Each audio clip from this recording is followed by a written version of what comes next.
पहिलो खालको समाधि जसमा सम्पूर्ण तर्क वितर्क विलय हुन्छ र सारा सृष्टिका कुराहरूलाई बिना शब्द, सारा सृष्टिका कुरालाई बिना शब्द हेर्न सक्ने हुनेछौं। बस त्यहाँबाट सारा समस्याबाट मुक्त हुन्छ।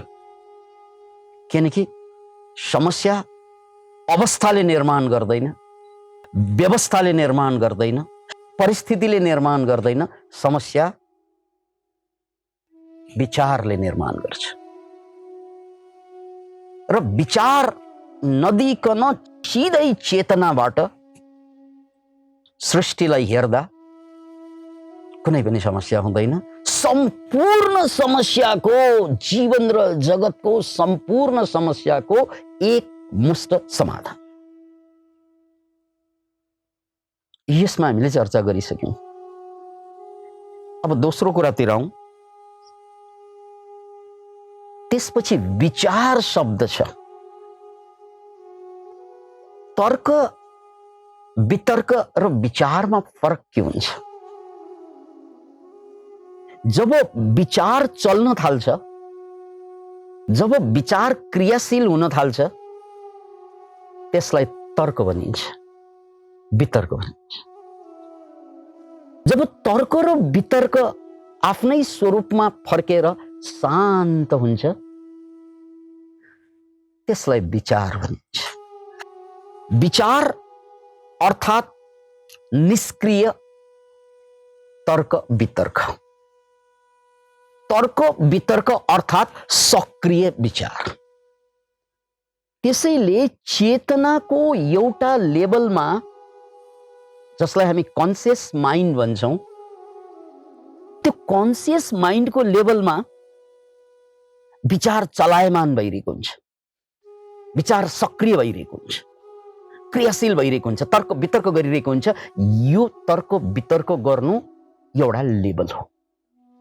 र यो सम्पूर्ण तर्क वितर्कको लेभल शान्त भएपछि समाधि घट्यो। त्यो समाधिलाई वितर्कानुगत समाधि भनियो। यात्रा समाप्त भएको छैन मित्र। कतिलाई भ्रम जाग्छ फेरि। यी 40 वर्षको यो अन्तरयात्रा या आध्यात्मिक यात्रामा जति हामीले गुरुहरू भेट्यौं, यो व्यक्तिले जति शिष्यहरू भेटे, यी दुवैमा भ्रम बेला बेला भएको देख्छु। किनकि त्यो साधना गर्दै जाँदा कुनै न कुनै साधकलाई यो सम्प्रज्ञात समाधि अन्तर्गतको पहिलो चरणको समाधि घट्छ। किनकि त्यो धेरै गाह्रो कुरा होइन, बुझ्यो कि घट्ने चिज हो। त्यो धेरै गाह्रो कुरा होइन, त्यो बुझ्यो कि घट्ने हो। किनकि शब्दले दुःख निर्माण गर्छ। अतः मैले शब्दबाट पर जानुपर्छ भन्ने कुरा बोध भयो कि ध्यानमा कुनै न कुनै पोइन्टमा शब्दबाट बाहिर गएको हुन्छ, शब्दबाट अतीत भएको हुन्छ। अनि त्यो बेला ऊ फर्कँदैन, त्यही बसिदिन्छ। किनकि उसले बुझिसकेको छ कि विचारमा आउनु भनेको समस्यामा आउनु हो। किनकि उसले बुझिसकेको हुन्छ विचारमा फर्कनु भनेको समस्यामा फर्कनु हो, विचारमा फर्कनु भनेको समस्यामा फर्कनु। Can you imagine?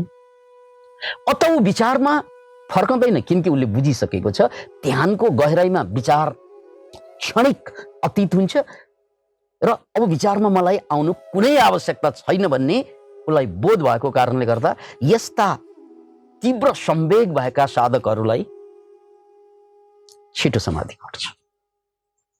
याद राख्नुहोस्।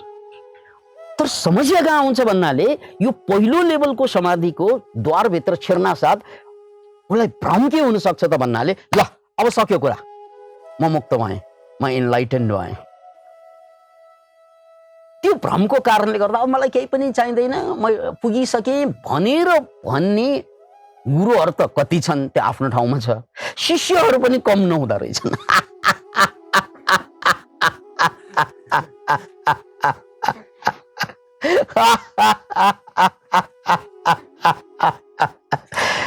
फेरि पनि मित्रहरू, यो 40 वर्षको दरमियानमा सुरुका कालखण्डमा गुरुहरू त्यस्ता भेटे, एउटा चरणमा पुग्छन् समाधिको, अनि त्यसलाई सम्पूर्ण ठानेर आफूलाई मुक्त पुरुष भनेर व्याख्या गर्ने गर्छन्।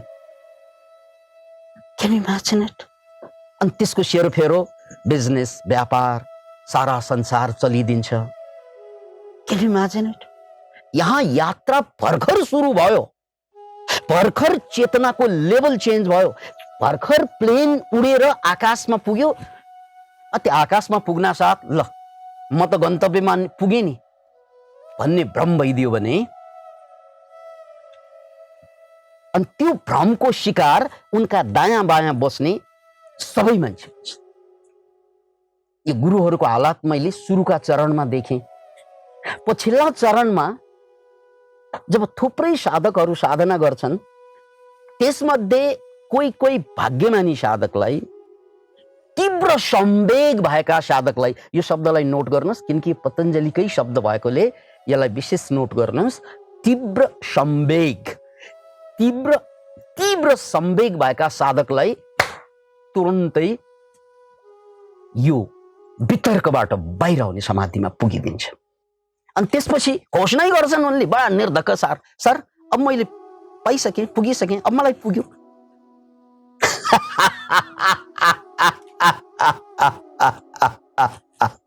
हो, यो बीज हिजोसम्म बीज थियो, आज अंकुरित भएको छ, त्यसमा शंका छैन। तर अंकुरित हुनु भनेको बीजको अन्त्य त होइन, त्यो त सुरुवात हो। अंकुरित भएको छ, बिस्तारै पालुवा पलाएको छ। अब यो बढ्दै डाँठ बन्नुपर्छ, यो बढ्दै पात बन्नुपर्छ, यो अझै बढ्दै फूल बन्नुपर्छ, अझै बढ्दै फल बन्नुपर्छ। अनि फल भइसकेपछि फलबाट पनि सुवास निस्कन्छ, फूलबाट पनि सुवास निस्कन्छ। याद राख्नुहोस्, अनि त्यो सुवासित हुनु भनेको बल्ल गएर उनको साइकल पूरा हुन्छ, किनकि एउटा बिउ माटो मुनि मरेको अब फलमा हजारौं हजारको संख्यामा देखा पर्न थाल्छ। त्यो बिउदेखि बिउसम्मको यात्राले साइकल पूरा गर्छ।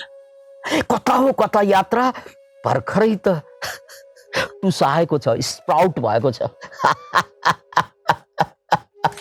ल अब त सबै चेन्ज भयो, चेन्ज त भएको हो, हिजोसम्म बिउ आज स्प्राउट भयो, अब क्षण क्षणमा यो लामो हुँदै पनि जान्छ। त यो लेभलमा शिष्यले धोखा खान्छ, साधकले धोखा खान्छ र कतिपय गुरुहरूले धोखा खाएर बसेको हुन्छ।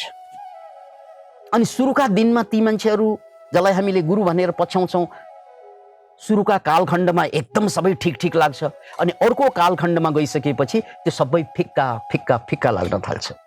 किन भन्नाले यात्रा गुरुको त्यही अड्कियो जहाँबाट सुरु भएको थियो। शिष्यको पनि त्यही हालत हुन्छ, साधकको पनि त्यही हालत हुन्छ। भर्खर त सुरु भएको यात्रा अब त्यहाँभन्दा माथि जाँदै जान्छ। त्यसैले पतञ्जलिले बडो वैज्ञानिक तरिकामा, बडो म्याथमेटिकल्ली हामीलाई मार्गदर्शन गर्नुभएको छ। बडो म्याथमेटिकल्ली, यसलाई बुझ्नुस्, मैले म्याथमेटिकल्ली भने किन भन्नाले बडो सिस्टमेटिकली भन्न खोजेको।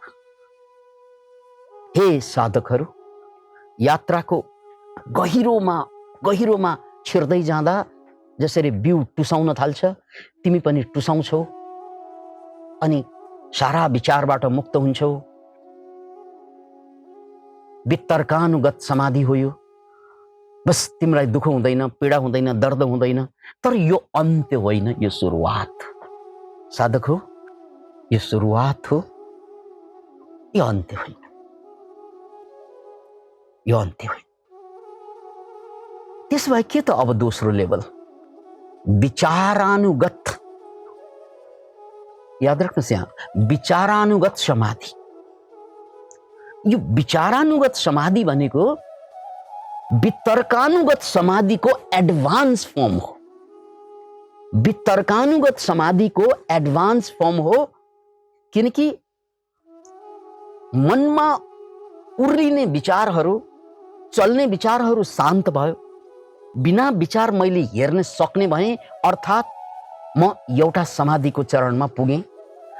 तर म भित्र त्यो चलायमान विचार अब सुतेर बसेको छ, चलायमान तर्क अब सुतेर बसेको छ मेरो चित्तमा। त्यो अर्को दुश्मन हो। याद राख्नुहोस्, जसरी पानी झररररर बगिरहेको हामी देख्छौँ, हिमालको पानी, तर त्यो हिमालको पानी जुन बग्नु भनेको त्यही हिउँ पग्लेर त बगेको हो। त्यसकारण त्यो बगेको पानी बग्न साथ अब त्यहाँ माथि पानी नै छैन भन्ने अर्थ त लाग्दैन, किनकि त्यहाँ हिमाल बाँकी छ। एकदमै टक्क बसेको छ हिमाल, त्यो पनि पानी नै हो क्या।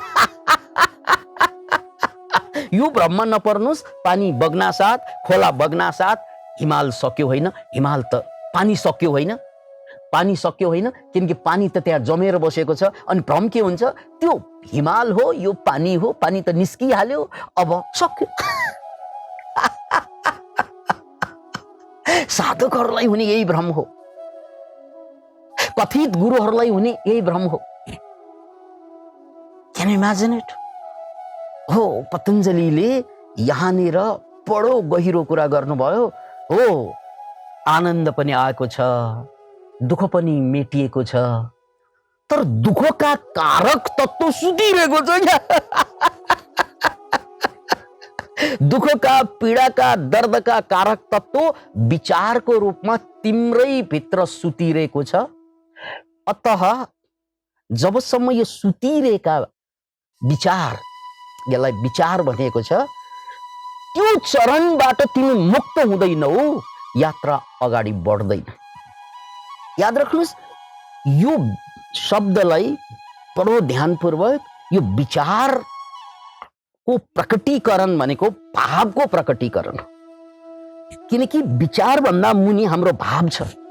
भाव के त भन्नाले काम, काम भनेको सेक्सुअल विचार छ, त्यो सुतिदियो। क्रोध, रिसका विचारहरू, त्यो सुतिदियो। लोभ, लोभका थुप्रै विचार हुन्छन्, तर एउटा समाधि घटेपछि त्यो समाप्त हुँदैन, सुतिदिन्छ मित्र। एउटा समाधिको द्वारमा छिर्दा त्यो समाप्त हुँदैन, त्यो सुतिदिन्छ मित्र। काम सुत्यो, क्रोध सुत्यो, लोभ सुत्यो, मोह, एट्याचमेन्ट त्यो पनि सुत्यो, किनकि विचारै छैन भने एट्याचमेन्टको कुरा भएन। डर, भय त्यो पनि सुत्यो।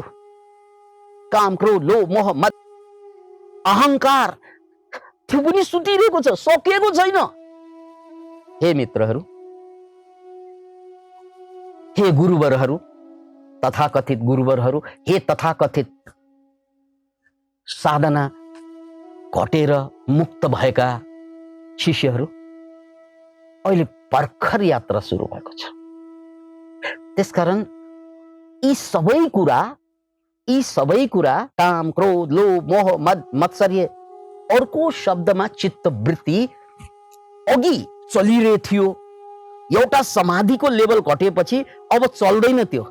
जसरी बच्चा चल्दा चल्दा चल्दा चल्दा साह्रै दुःख दिन्छ नि, अनि आमाले दुध पिलाएपछि सुतिदिन्छ। तर बच्चा सुत्नु भनेको समस्याको समाधान होइन, एकछिनमा त उठ्छ।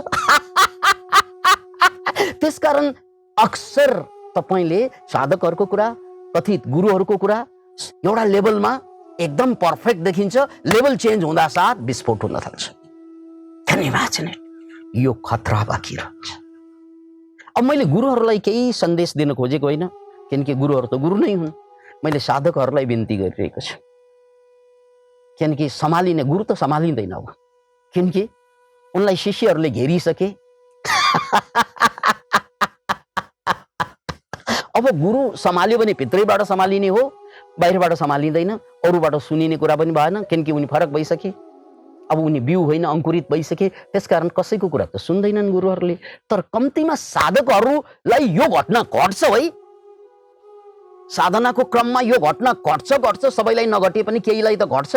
बुझ्दै जाने हो भने यो 12 वर्ष समयलाई ध्यानमा राख्ने हो भने त्यो सबैलाई पनि घट्न सक्छ, नत्र भने केहीलाई त घट्छ नै। तर घट्ने क्रममा भ्रम नजागोस् क्या। किनकि मैले थुप्रै मेरै क्लासमा आएका विद्यार्थीहरू त्यही भ्रमको शिकार भएर अहिले गुरु बनेर बसेका छन्।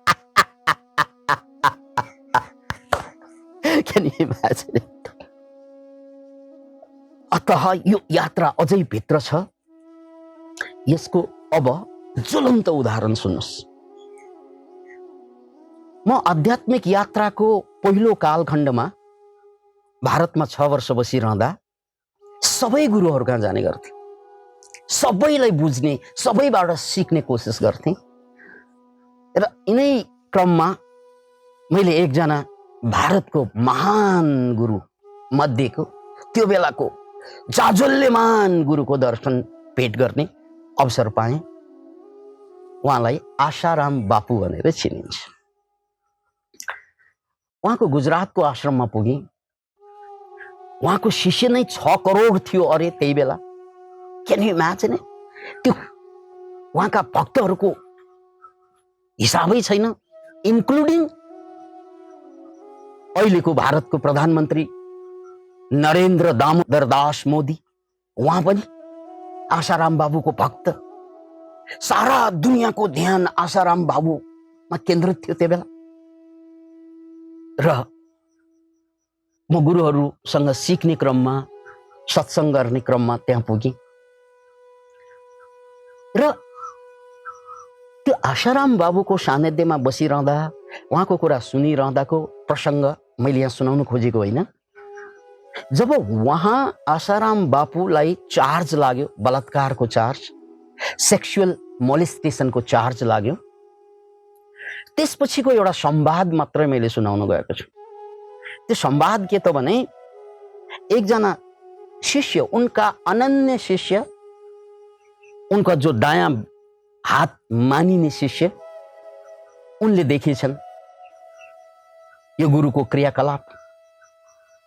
अनि गुरुले उनलाई, आशाराम बापुले उनलाई कसरी सम्झायो त भन्नाले, प्रिय शिष्य, मैले सहवास गर्दा मलाई पाप लाग्दैन,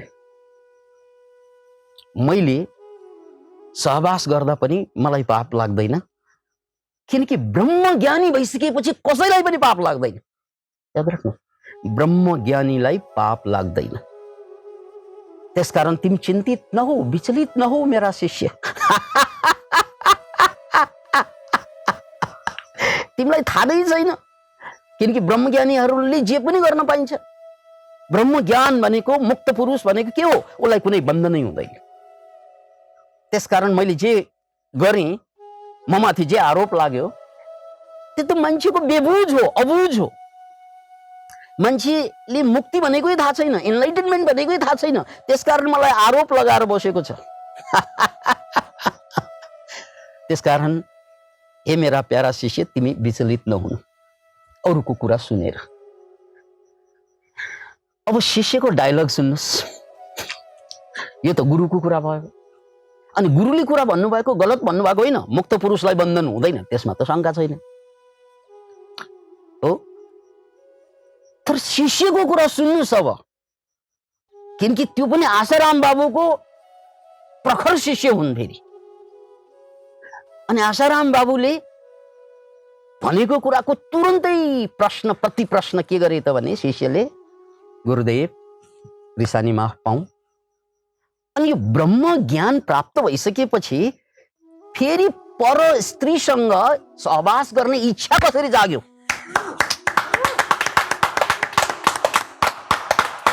क्यान यु इमेजिन इट? मैले ब्रह्मज्ञानीले जे पनि गर्न पाउँछ यो बुझ्छु म, किनकि यो पनि हजुरकै देन हो, प्रसाद हो गुरुदेव। यति त हजुरले मलाई योग्य बनाइदिनु भयो, यति। तर म यो कुरा बुझ्दिनँ गुरुदेव कि हजुरले सहवास श्रीमतीसँग गर्नुभएको होइन, यहाँ शिष्यसँग गर्नुभएको हो। अतः यो ब्रह्मज्ञानीलाई परस्त्रीसँग सहवास गर्ने भावना कसरी जाग्यो? यो इच्छा, किनकि हजुरले यो नै सिकाउनु भएको हो, कि ज्ञानी भएपछि इच्छाबाट मुक्त हुन्छ। यो इच्छा हजुरमा कहाँबाट आयो? Can you imagine it? हेर्नुहोस् है,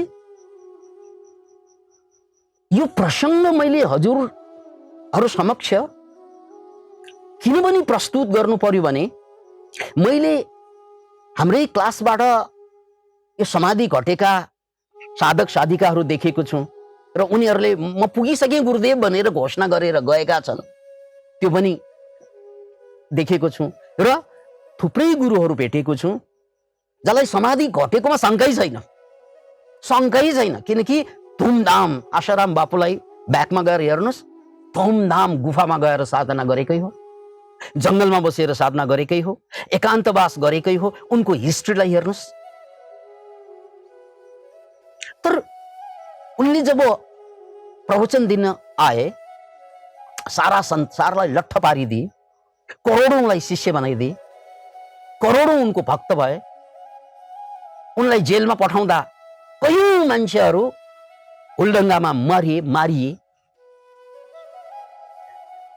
तर गुरुको लेभल के हो अब बुझ्नुहोस् त।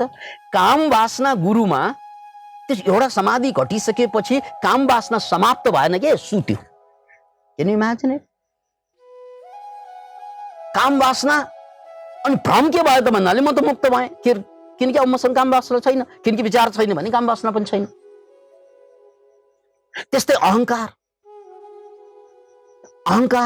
विचार सुत्यो भने अहंकार नभएको बोध हुन्छ तपाईलाई,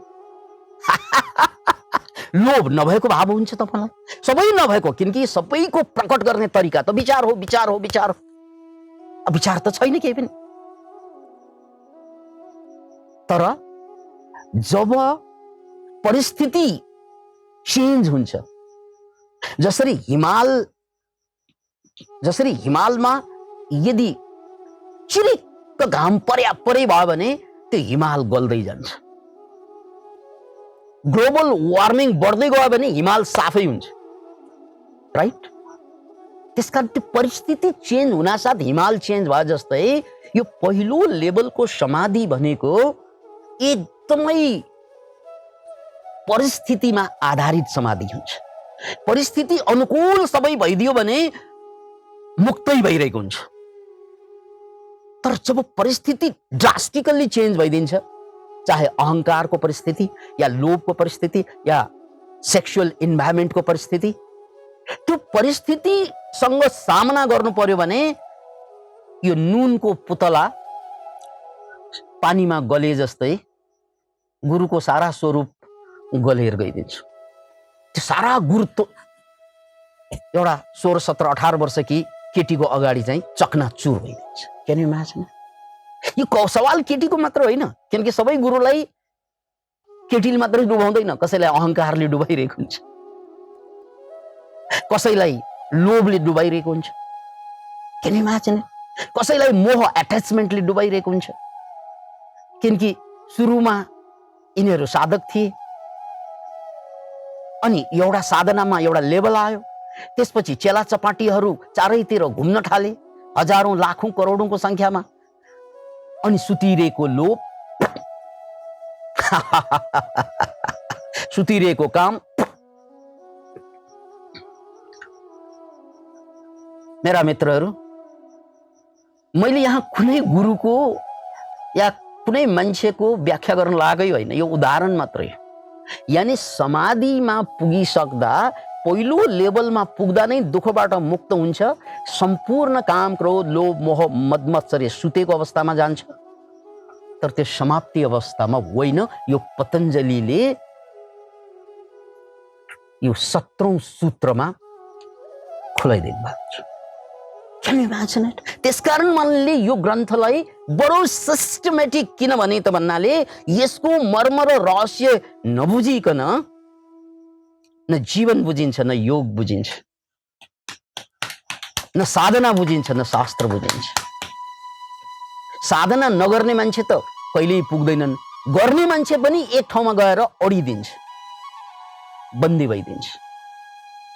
त्यसकारण पुनः यो दोस्रो लेभलको समाधि विचार अनुगत समाधि, यो शब्दलाई याद राख्नुहोस्, विचार अनुगत समाधि। यसमा यो समाधि घटेपछि अब यो सुतिरहेका काम, सुतिरहेका क्रोध, सुतिरहेका लोभ, सुतिरहेका मोह, त्यो सुतिरहेकोबाट पनि समाप्त भइदिन्छ। अब छैन त्यहाँ। अब यो छैन भन्नासाथ यही पो पुगेको हो कि भन्ने फेरि अर्को लेभलका शिष्यलाई भ्रम हुन सक्छ। फेरि यो अर्को भ्रम फेरि किनकि पालुवा पलाएर फुल फुल्नु त अन्त्य होइन, त्यहाँभन्दा माथि पनि त यात्रा बाँकी छ। कतिपय मान्छे पहिलो लेभलमा त्यही अडिदिन्छ अनि परिस्थिति बदलेपछि भ्रष्ट भइदिन्छ।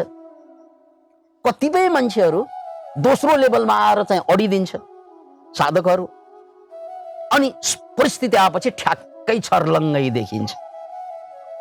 अब यो दुर्घटना हरेक साधकलाई हुने सम्भावना हुन्छ। एउटा त साधना नलाग्दाको समस्या, ध्यान नलाग्दाको समस्या, अर्को लागिसकेपछिको अहंकार, लोभ, मोह, सारा कुरा जाग्ने समस्या।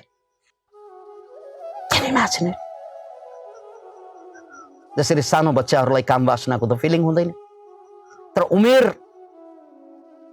समय फरक भएपछि एउटा कालखण्डमा काम वासना सुरु हुन्छ।